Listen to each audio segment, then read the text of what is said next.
السلام علیکم ناظرین، پروگرام ویژن پر آزاد ذوالفقار کے ساتھ آپ کی خدمت میں حاضر۔ ناظرین، آپ کو یاد ہوگا کہ آج سے 4-5 روز قبل اسی پروگرام میں ہم نے آپ کو یہ خبر دی تھی کہ عمران خان صاحب کو صاف جواب ہو گیا ان کا، یہ دوڑو نکلو، کوئی نیا الیکشن نہیں ہے، جو کرنا ہے کر لو۔ اور اب وہ ہماری خبریں درست ثابت ہو رہی ہیں۔ کچھ ایسے حالات و واقعات سامنے آئے کہ عمران خان صاحب کو ہر طرف سے مایوسی کا سامنا ہے۔ ایسی صورتحال میں عمران خان صاحب جو تحریک چلانا چاہتے ہیں، جو کوئی لانگ مارچ کرنا چاہتے ہیں، کیا وہ ان کے لیے عملاً ممکن ہے؟ اگر ہے تو اس میں کتنی جان ہوگی؟ آج کے پروگرام میں ہم اس پہ بات کریں گے۔ اور پھر جناب نیوز آف دی ڈے یہ ہے کہ اسحاق ڈار کی پاکستان واپسی اب تقریباً طے ہو گئی ہے، عدالت نے ان کو راستہ بھی دے دیا ہے۔ اسحاق ڈار کی پاکستان واپسی کے کیا مطلب ہے، اس کے کیا اثرات ہیں، یہ آج کے پروگرام میں ہم آپ کے ساتھ شیئر کریں گے۔ اور پھر بات کریں گے کہ صحافی اور سابق رکن قومی اسمبلی ایاز امیر کی بہو کا قتل ہوا ہے، مبینہ طور پہ ان کے اپنے ہی بیٹے کے ہاتھوں۔ اس کے حوالے سے کیا سٹوری ہے، یہ آپ کے ساتھ شیئر کریں گے۔ اور پھر جناب وزیر اعظم پاکستان شہباز شریف اور ان کے ساتھ وزیر خارجہ بلاول بھٹو اور ان کی ٹیم مختلف ممالک کا انہوں نے دورہ کیا ہے۔ شنگھائی تعاون کی تنظیم سے میں گئے ہیں، اس کے بعد لندن گئے ہیں، اس کے بعد امریکہ میں موجود ہیں اس وقت۔ کیا ان کو سفارتی محاذ پر کامیابیاں ملی ہیں، اس پہ بات کریں گے۔ مگر سے پہلے یہ تمام معلومات آپ کے ساتھ شیئر کریں۔ آپ سے گزارش ہے کہ اگر ابھی تک آپ نے ہمارے چینل سبسکرائب نہیں کیا تو پلیز کر لیجئے، ساتھ ہی اس بیل آئیکن بھی دبا دیجئے تاکہ جو ہی کوئی نیا پروگرام اپلوڈ ہوتا ہے تو اس کا نوٹیفیکیشن فوری طور پر آپ کو موصول ہو سکے۔ پروگرام کا باقاعدہ آغاز کرتے ہیں۔ عمران خان صاحب کا جو 4.25 سال کا دور حکومت تھا، وہ پاکستان کے سفارتی محاذ کے حوالے سے دیکھا جائے تو ایک تاریک ترین دور تھا۔ پاکستان نے ان 4.25 سالوں میں اپنے بہت سارے بین الاقوامی دوست کھوئے جن کے ساتھ ہمارے رسمی تعلقات تھے، ہم ان سے بھی گئے۔ جو ہمارے ٹائم ٹیسٹڈ فرینڈ تھے، مثلا چین ہو گیا، سعودی عرب ہو گیا، ہم ان سے جو ہمارے تعلقات تھے وہ بھی تاریخی بدترین سطح پر چلے گئے اور ان ممالک نے پاکستان سے آنکھیں موڑ لی۔ اس کے پیچھے کیا وجوہات تھی یہ آپ کے بل میں ہیں، ہم بھی اس پہ مزید بات کر سکتے ہیں، لیکن یہ آج کا موضوع نہیں ہے۔ آج کا موضوع یہ ہے کہ اب جب عمران خان صاحب جا چکے ہیں اور شہباز شریف اور ان کے اتحادیوں کی حکومت ہے، تو اب کیا ہو رہا ہے؟ اب ہوا یہ ہے کہ جناب شنگھائی تعاون کی تنظیم تھی، اس کے اجلاس میں شہباز شریف صاحب وہاں پر گئے، وہاں پہ ان کے روسی صدر سے بھی ملاقات ہوئی، فرانسیسی صدر سے بھی ملاقات ہوئی، ترکی کے جو رجب طیب اردگان ان سے بھی ملاقات ہوئی، اور بہت سارے ممالک کے جو سربراہان مملکت تھے یا سربراہان حکومت تھے، ان کے ساتھ ان کے بہت فروٹفل جو ہے وہ معاملات ہوئے، جو ان کی ویڈیوز، جو ان کی تصاویر آتی رہیں، کیونکہ یہ جو خارجہ پالیسی ہوتی ہے اس میں باڈی لینگویج کا بڑا کردار ہوتا ہے۔ تو باڈی لینگویج جو ہے وہ نہ صرف یہ کہ شہباز شریف کی بہت زیادہ اچھی تھی، بلکہ بلاول بھٹو زرداری کی بھی بہت زیادہ اچھی تھی، اور جو ان کو آگے سے رسپانس مل رہا تھا وہ بھی اسی طرح کا مل رہا تھا۔ اس کے بعد وہ لندن گئے، نواز شریف صاحب سے ملے، اس کے بعد اس وقت وہ امریکہ میں موجود ہیں، اقوام متحدہ کے اجلاس میں شرکت کرنے کے لیے گئے ہیں۔ وہاں پر جو جناب جو بائیڈن صاحب ہیں ان سے اور ان کی فیملی کے ساتھ ملاقات ہوئی شہباز شریف کی، اور وہاں پہ بھی بہت سارے اور دنیا کے جو سربراہان مملکت اور سربراہان حکومت سے ان کی ملاقات ہوئی، یعنی کہ ان گنت وہ لوگ تھے۔ سائیڈ لائن ملاقاتیں ہوئیں، اور شہباز شریف صاحب کا اب بہت سارے بین الاقوامی اداروں نے، وہاں پہ نشریاتی اداروں نے ان کا انٹرویو بھی کیا۔ اس ساری صورتحال میں اگر ایک چیز جو تھی وہ بہت کامیابی سے انہوں نے حاصل کی، ایک تو جو ہماری سفارتی تنہائی تھی، اس کے تنہائی کا تاثر جو ہے وہ تقریباً ہم کہہ سکتے ہیں کہ ختم کرنے میں مدد ملی بہت زیادہ۔ اور پھر جو پاکستان کو بین الاقوامی ماحولیاتی تبدیلیوں کے اثرات کا سامنا کرنا پڑ رہا ہے سیلاب کی صورت میں، وہ اپنا پیغام دینے میں اس حد تک کامیاب ہوا کہ نہ صرف یہ کہ شہباز شریف خود اور بلاول خود اپنی تقاریر میں اس کا ذکر کرتے رہے، بلکہ جو دیگر دنیا کے ممالک کے لوگ ہیں، مثلاً اقوام متحدہ کے سیکرٹری جنرل نے اپنی تقریر میں اس کا ذکر کیا، رجب طیب اردگان نے ذکر کیا، اور دنیا کے تمام ممالک نے اس چیز پہ اتفاق کیا کہ جو پاکستان کو اس وقت اس تبدیلیوں سے نمٹنے کے لیے، اس کے اثرات سے نمٹنے کے لیے بہت زیادہ مدد کی ضرورت ہے۔ یقینی بات ہے کہ اس میں ایفرٹ گورنمنٹ کر رہی ہے، اور یہ کوشش بھی کی جا رہی ہے کہ جو آئی ایم ایف کے ساتھ اور جو ورلڈ بینک اور جو دیگر لون ہیں ان میں کچھ رعایت حاصل کی جائے، کچھ مزید حاصل کیے جائیں، اور بین الاقوامی برادری جو ہے اس معاملے میں پاکستان کی مدد کرے۔ یہاں پر ایک چیز ہم نے بڑی مس کی تھی، آپ نے بڑی مس کی ہوگی، وہ مس یہ کی کہ جناب عمران خان صاحب کا دور ہوتا تھا، اور وہ اگر کہیں بیرون ملک جاتے تھے تو بیرون ملک میں بھی ان کی تقریریں یہی ہوتی تھی کہ میں یہ سارے چور ہیں جی، وہ جو میرے مخالف ہیں پاکستان میں وہ سارے کرپٹ ہیں، وہ سارے ڈاکو ہیں، اور سارا یوں ہے، اور میں جا کے نواز شریف کا جو اے سی اتاروں گا سب سے پہلے، اور اس قسم کی باتیں کیا کرتے تھے۔ لیکن مجھے نہیں یاد پڑتا کہ یہ شہباز شریف صاحب جو ہیں وہ یا ایون بلاول بھٹو زرداری ان کے منہ سے کوئی پاکستان میں اپنے جو سیاسی حریف ہیں عمران خان صاحب ان کے بارے میں انہوں نے باہر جا کے بات کی. انہوں نے جا کے بات کی پاکستان کی اور پاکستان کا کیس پیش کیا. اور یہی ہونا چاہیے کسی بھی حکومت کی طرف سے کہ جو سیاسی مخالفتیں ہوتے ہیں وہ ملک کے اندر ہی ہونی چاہیے اور وہ الیکشن میں آمنے سامنے ہوتی ہیں. اس کے علاوہ اگر آپ بین الاقوامی برادری میں جاتے ہیں تو یہ اس طرح کا معاملہ نہیں ہوتا. لیکن عمران خان صاحب اس چیز کو بھی برداشت نہیں کر پائے اور انہوں نے کچھ اس قسم کے بیانات آج دیے ہیں جو میں تو کم از کم نہیں سمجھتا ہوں کہ بڑے غلط قسم کے بیانات دیے ہیں کہ شہباز شریف جہاں جاتا ہے وہ مانگنا شروع کر دیتا ہے اور وہ پاکستان کی تذلیل کراتا ہے جگہ جگہ پہ. تو خان صاحب جب آپ جایا کرتے تھے آپ نے تو باقاعدہ اعلان کیا تھا کہ آپ خودکشی کر لیں گے, آئی ایم ایف کے پاس نہیں جائیں گے. آپ نہ صرف آئی ایم ایف کے پاس گئے بلکہ اسٹیٹ بینک سمیت پوری قوم کو آپ نے آئی ایم ایف کے پاس گروی رکھوا دی اور ابھی تک آپ کے دستخط کے ہوئے معاہدے پاکستان بھگت رہا ہے اور اب کوشش کی جا رہی کہ وہ اس کے اثرات سے بد اثرات سے نکالا تو خیر فوری طور پر نہیں جا سکتا, اس کو کچھ کسی طریقے سے کم کیا جائے. اور پھر آپ جب یہ کہا جاتا تھا کہ جی آپ کیوں مانگتے ہیں تو آپ کی طرف سے یہ کہا جاتا کہ جی قوم کے لیے مانگتے ہیں. عمران خان صاحب کون سا اپنی ذات کے لیے مانگتے ہیں؟ تو شہباز شریف بھی جناب اپنے لیے کوئی قرضہ نہیں لینے کے لیے گئے ہوئے, وہ ذاتی طور پہ بڑے امیر آدمی اور لوگوں کو خاصے فنڈ شنڈ دیتے رہتے ہیں. ان کی فیملی نے آپ کو شوکت خانہ میں بھی اپنی جیب سے بڑے چندے دیے ہوئے ہیں تو وہ ان کو کسی سے مانگنے کی ضرورت نہیں. اگر پاکستان کے لیے اگر وہ ایسا کرتے ہیں تو وہ ان کی حب الوطنی ہے, ان کی جو منصب ہے اس کا تقاضا ہے. اور البتہ مجھے یہ یاد ہے کہ جب آپ کو کوئی دنیا کا کوئی ملک یا کوئی ادارہ قرضہ دینے پر آمادگی ظاہر کر دیتا تھا تو آپ باقاعدہ ٹی وی پہ آ کے قوم سے خطاب کر کے قوم کو اس قرضے کے حصول پر مبارکباد دیا کرتے تھے. بہرحال مزہ نہیں آ رہا ہے شہباز شریف صاحب, آپ بہت ٹھیکے چل رہے ہیں. عمران خان جاتا تھا اس کو سنا اس کو سنا, پاکستان میں یہ کر دوں گا, پاکستان میں سیاسی مخالف یوں ہیں, پاکستانی قوم کرپٹ ہے, پاکستان کی حکومتیں کرپٹ تھیں اور جناب میں صرف ایک واحد حاجی نے ایک محمد. دوسرا کی تقریریں بڑے سننے میں نہیں آ رہی تو مزہ بھی نہیں آ رہا. آگے بڑھتے ہیں جناب, آگے بڑھتے ہیں اس ایک افسوسناک خبر کی طرف جو کہ آج صبح سننے کو ملی اور وہ یہ خبر تھی کہ جو سابق رکن قومی اسمبلی اور کالم نویس ہیں ایاز امیر صاحب چکوال والے, ان کے جو صاحبزادے ہیں ان کے ہاتھوں مبینہ طور پہ ان کی بہو کا قتل ہوا. پتہ یہ چلا جی شاہ نواز نام ہے ان کے صاحبزادے کا ایاز امیر صاحب کے, اور ان کی شادی اپنی اس اہلیہ سے جس کا نام سارہ تھا, اس سے کوئی تقریباً 3 ماہ پہلے ہوئی تھی. یہ سارہ جو تھی یونائٹڈ نیشنز کے ایک پروگرام میں جاب کرتی تھی اور کل ہی وہ دبئی سے واپس آئی تھی پاکستان. ان کے جو 2 بھائی ہیں وہ کینیڈا کے سٹیزن ہیں مقتولہ کے, اور ایک بہن ان کی امریکن سٹیزن ہے. اور یہ خاتون جو ہیں ان کے پاس بھی پرماننٹ ریزیڈنس تھی کینیڈا کی, وہاں کی شہریت تو نہیں تھی لیکن پرماننٹ ریزیڈنس ضرور تھی. ان کا پتہ چلا کہ کسی سماجی رابطے کی ویب سائٹ پر ان کا ایپ پر ان کا رابطہ ہوا اور اس کے بعد ان کی شادی ہو گئی. اور جو ایاز امیر صاحب کے صاحبزادے ان کے بارے میں جو مبینہ طور پہ پتہ چلا کہ وہ اس طرح کی تقریباً تمام سرگرمیوں میں مبتلا تھے جس طرح کی عموماً جو ہمارے ہاں ایک عمرا کا طبقہ میں سے جو زیادہ تر لوگ ہیں وہ اس طرح کرتے ہیں. سارے تو نہیں کرتے. جو امیر ہونے کا مطلب یہ نہیں ہوتا کہ آپ وہ ایک اخلاقی حدود و قیود سے نکل جائیں, لیکن بہرحال یہاں پہ انفارچونیٹلی کچھ لوگ اس کو اپنا اسٹیٹس سمبل سمجھتے ہیں. تو ایسا ہی ہوا اور یہ پتہ چلا کہ پوری رات ان کے گھر سے جھگڑے کی آوازیں آتی رہی. اسلام آباد کے جو چک شہزاد کے فارم ہاؤس میں وہ رہتے تھے اپنی والدہ کے ہمراہ. یہ جو فارم ہاؤس ہے جی یہ پتہ یہ چلا کہ یہ ایاز امیر صاحب کا نہیں تھا. ان کی جو اہلیہ تھی ان کی پہلے شادی ہوئی تھی عبدالحفیظ پیرزادہ سے اور پھر مبینہ طور پہ اس کے بعد وہاں سے ان کی علیحدگی ہو گئی. پھر ان کی ایاز امیر سے شادی ہوئی اور یہ بیٹا ایاز امیر کا تھا, اور اس کے بعد پھر ان کی ایاز امیر سے طلاق ہو گئی اور پھر دوبارہ عبدالحفیظ پیرزادہ سے شادی, اور وہ جو فارم ہاؤس ہے ان کو ان کے دوسرے شوہر نے یعنی کہ لے کے دیا. وہ پہلے شوہر تھے لیکن دوبارہ ان سے شادی ہوئی تھی, ان سے لے کے دیا تھا.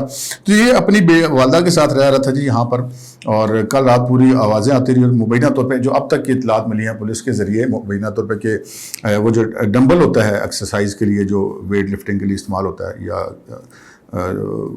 باڈی بلڈنگ کے لیے استعمال ہوتا ہے, وہ ڈمبل مارا گیا, اس کو بے ہوش ہوئی. اس کے بعد اس کی جو ڈیڈ باڈی تھی مبینہ طور پہ اس کو جو باتھ ٹب میں ڈال کے اوپر سے پانی کھول دیا گیا, یعنی کہ وہ پھر بے ہوش ہوئی اور اس کے بعد وہ باتھ ٹب کی وجہ سے جاں بحق ہوئی. بہرحال پوسٹ مارٹم رپورٹ تفصیلی سامنے آئے گی تو قتل کی جو اصل وجہ سامنے آئے گی کہ کس وجہ سے مری, ڈوبنے کی وجہ سے مری یا کہ چوٹ کی وجہ سے مری.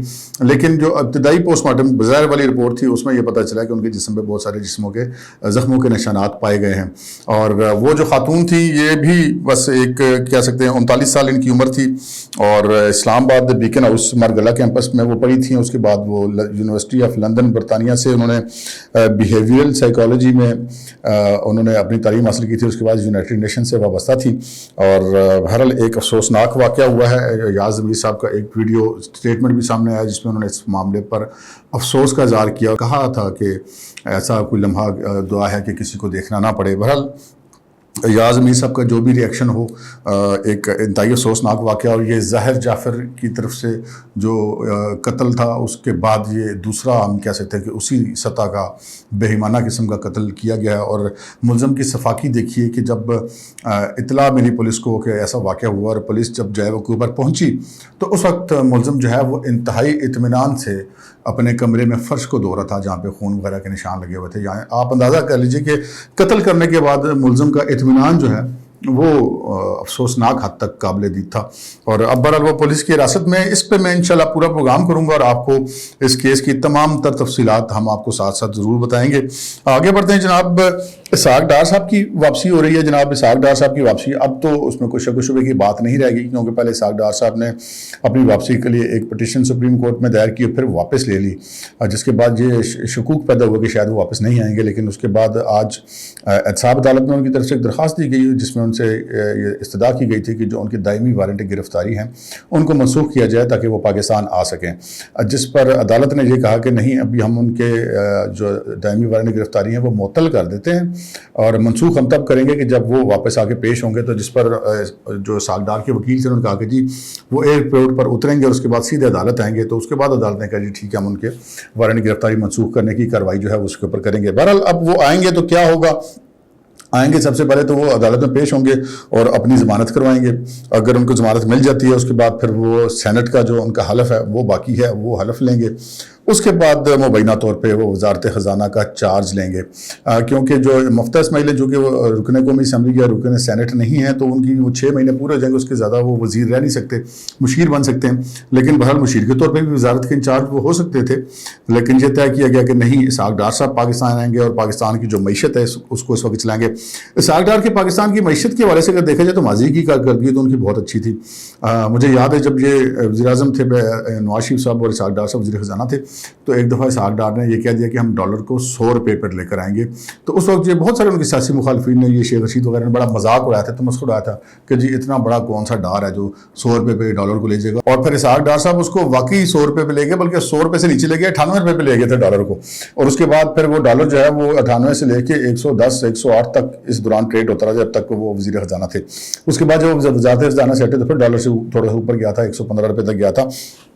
تو ایک تو ان کی ایک بندے کی ایک ہوا ہوتی ہے. اسحاق ڈار صاحب کے بارے میں یہ پاکستان کے جتنے کاروباری طبقات ہیں, اسٹاک ایکسچینج, اسٹاک مارکیٹ, یہ وہ سب پہ ایک امپیکٹ ہے کہ اگر اسحاق ڈار آئے گا تو بہتر ہوگا.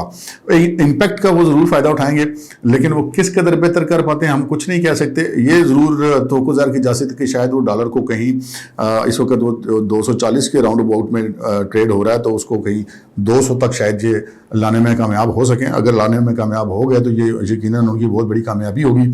دوسری ان کی جو آنے کی جو ایک علامت ہے وہ ایک اور بھی ہے. جیسے جب کوئی وی آئی پی موومنٹ ہوتی ہے نا تو وہ پورا اسکواڈ آنے سے پہلے آپ کو ایک موٹر سائیکل نظر آتا ہے وہ اوٹر والا, اس کے بعد پھر پیچھے آپ کو دوسرا تیسرا پھر گاڑیاں, پھر پتہ لگتا ہے صاحب آ گئے ہیں. اسی طرح جب پرائم منسٹر یا سی ایم کہیں موو کرتے ہیں تو کسی تقریب میں انہوں نے جانا تو اس تقریب میں ان کے آنے سے کچھ لمحے پہلے جو ہے ان کو پی ایس سیکرٹری وغیرہ اندر داخل ہوتا ہے, پتہ لگتا ہے کہ جی اب وہ پی ایم یا سی ایم صاحب پہنچ چکے ہیں, پہنچا ہی جاتے ہیں, کہ ان کے آنے کا مطلب یہ ہوتا ہے کہ وہ پہنچا جاتے ہیں. تو اسحاق ڈار صاحب جو ہیں جی ان کے آنے کا بھی ایک مطلب ہے. ان کے آنے کا مطلب یہ ہے کہ نواز شریف صاحب بھی پہنچا ہی چاہتے ہیں. اور اسحاق ڈار کے آنے کے بعد نواز شریف کا آنا بھی تقریباً ہم کہہ سکتے ہیں کہ طے ہی ہے. اگلا الیکشن ہوگا تو یقیناً نواز شریف صاحب اس سے پہلے ہی آنا پسند کریں گے. لیکن اسحاق ڈار صاحب کے آنے کے بعد ایک چیز تقریباً نظر آ رہی ہے کہ جو معاملات طے ہونا تھے کہ ان کو لیول پلینگ فیلڈ دی جائے گی, نواز شریف صاحب کو معاملات اس کی طرف جا رہے ہیں, آہستہ آہستہ اس طرف پیش رفت ہو رہی ہے. اور اب اسحاق ڈار صاحب بھی پاکستان آئیں گے اور ظاہر ایسا لگتا ہے کہ نواز شریف صاحب بھی پاکستان آئیں گے. اور اس سے پہلے مریم صاحبہ بھی باہر جائیں گی جہاں انہوں نے ان کی کوئی سرجری ڈیو ہے اور وہ انہوں نے پاکستان سے باہر جانا ہے. اب جب ان کا پاسپورٹ ملے گا تو وہ باہر ضرور جائیں گی اور پھر شاید وہ نواز شریف صاحب کے ساتھ ہی واپس آئیں. تو یہ ایک صورتحال تھی اسحاق ڈار صاحب کی. اب آگے ہم آتے ہیں جناب اس خبر کی طرف جو میں نے شروع میں اس کی تھی کہ جناب ہم نے آپ کو 4-5 روز پہلے یہ بتا دیا تھا کہ ہم عمران خان صاحب کو کہہ دیا کہ بھائی صاحب دوڑ جاؤ، کوئی نواں الیکشن کوئی نہیں، اور اب آپ کو جو ہے نا وہ جو آپ نے کرنا ہے کر لیں. اور عمران خان صاحب نے اس کے بعد پھر وہ غصے میں آ گئے، جو اشتعال میں آ کے انہوں نے تقریریں کی وہ آپ کے سامنے ہیں، اور وہ اب ان تقریروں کو بھگت بھی رہے ہیں. بہرحال اس طرح نہیں بھگت رہے جس طرح ان کی جگہ کوئی اور ہوتا تو بھگتتا، لیکن بہرحال ان کو جو ہے وہ پتہ لگ گیا کہ معاملات اب ان کے قابو میں نہیں ہیں، اور اسی وجہ سے وہ اب بہت زیادہ غصے میں نظر آتے ہیں. کبھی وہ کہتے ہیں کہ جی اب نواز شریف لگائے گا پاکستان کا آرمی چیف، جبکہ پرائم منسٹر نے لگانا ہے، Nawaz Sharif is not the prime minister. اور کبھی وہ کہتے ہیں کہ جی چوروں کی حکومت آ گئی ہے، کبھی شہباز شریف چور ہے، کبھی جو ان کا دل چاہتا ہے وہ کہتے رہتے ہیں، غصے میں ہوتے ہیں. جو خیر ہے کوئی بات نہیں، کہتے رہیں. لیکن یہ خبریں درست کیسے ثابت ہوگی؟ درست ایسے ثابت ہو گئیں کہ عمران خان صاحب اور ان کی ٹیم کا یہ خیال تھا کہ جس طرح عدلیہ کے اندر سے ان کو بہت سارے ریلیف ملتے ہیں، تو وہ نئے الیکشن اگر یہ نہیں ہوگا تو ہم چلے جائیں گے سپریم کورٹ میں اور جا کے پٹیشن فائل کریں گے کہ جناب نیا الیکشن ہونا چاہیے، اتنے بندے ہمارے استعفیٰ دے گئے ہیں، تو شاید وہ سپریم کورٹ سے ایسا کوئی فیصلہ لینے میں کامیاب ہو سکیں.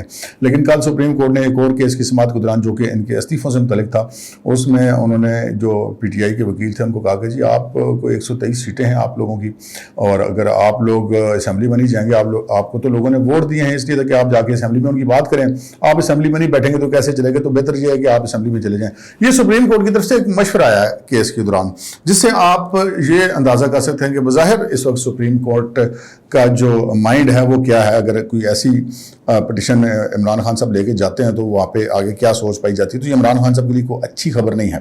اور دوسرا یہ ہے کہ ایک عمران خان صاحب کو جو اصل پرابلم ہے کہ چیف آف آرمی سٹاف یہ حکومت کیوں لگایا، میں لگاؤں گا، بڑی غیر آئینی قسم کی تجویزیں دیتے رہتے ہیں کہ جو آئین میں جن چیزوں کی گنجائش نہیں ہوتی کہ جی ایکسٹینشن بھی نہ دی جائے، اور جو موجودہ حکمران ہے وہ وزیر اعظم کا تقرر بھی نہ کرے، نیا الیکشن اس کے بعد تقرر ہو.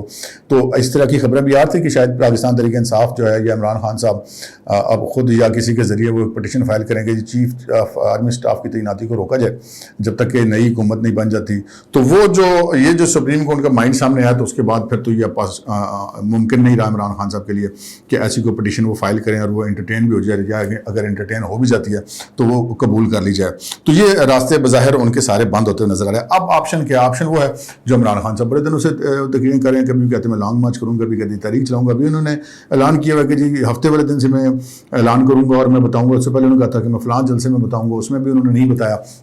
ہمارے پاس جو ذرائع کی اطلاع یہ ہے کہ عمران خان صاحب کسی قسم کے تحریک اس وقت چلانے کی پوزیشن میں نہیں ہیں. ایک تو ان کو جتنی سپورٹ چاہیے پبلک کے اندر سے، عمران خان صاحب کے علم میں یہ بات ہے کہ وہ اتنی سپورٹ ان کو حاصل نہیں ہے. وہ اپنے ایک حلقے میں ضرور مقبول ہیں، لیکن جس طرح کی تحریکیں چلانے کے لیے سپورٹ چاہیے ہوتی ہے اتنی سپورٹ ان کے پاس موجود نہیں ہے. اور دوسرا یہ کہ لانگ مارچ کے اسلام آباد کا گھیراؤ کریں اور لانگ مارچ کیا جائے تو اس کے لیے بھی اس وقت ان کی پوزیشن نہیں ہے. اور جو اس وقت ساری صورتحال بن رہی ہے اور وہ اپنے اجلاسوں میں پوچھتے بھی پھر رہیں گے جی کتنا خرچہ آئے گا، کیسے ہوگا. تو فی الحال وہ کسی پوزیشن میں نہیں پہنچے. وہ کہہ تو رہے ہیں مختلف سیمینار سے کہ میرے ذہن میں ہے وہ ڈیٹ میں بتاؤں گا، لیکن ہمارے ذرائع کا کہنا ہے کہ جی کوئی ذہن میں نہیں ہے. وہ اپنے آپ کو اس پوزیشن میں نہیں پا رہے. تو پھر بہرحال اپنے فالوورز کو انگیج رکھنے کے لیے اس طرح کے اعلانات کرتے رہتے ہیں. دیکھیں خان صاحب آگے کیسے چلتے ہیں. اگر بغیر کسی تحریک کے کوئی اعلان کیا تو پھر وہ ویسے ہی ہوگا جیسے 25 مئی والا ہوا تھا. تو پھر ویسے ہی ایک اور بھی کر لیں تو اس کا فائدہ بہرحال ان کو نہیں ہوگا. اب تک کے لیے اتنا ہی، اجازت دیجیے. اللہ حافظ.